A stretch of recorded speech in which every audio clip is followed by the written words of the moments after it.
colonoscopy. My husband is driving super fast, so maybe Faster. no. Oh my gosh. Anyway, I was up all night. I had a friendly relationship with the bathroom, just so you know. It was very friendly, and Brian slept. Where'd you sleep last night, Brian? Iceland. Yeah, peace and quiet, so he didn't have to, you know. So I'm in my gear. I'm ready.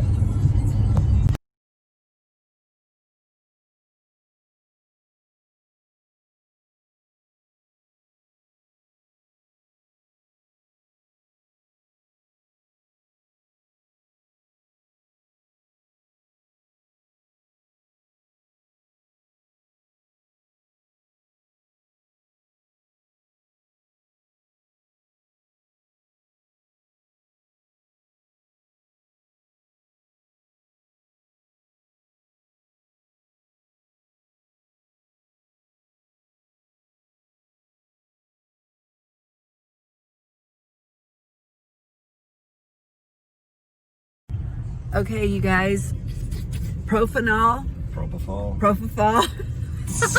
It's my friend. I'm so sleepy, you guys. I just got in the car.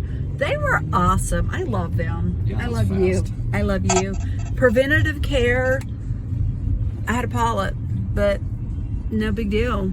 And I have diverticulitis. Well, Yeah. now you don't have. You have a diverticulosis. Oh yeah, that's what I have. Little pockets. Hey, it's all good. And I'm feeling good. I'm feeling good. So, why are you laughing at me? I'm a little hungry, you guys. I'm thirsty. And I'm going to go home and go to sleep.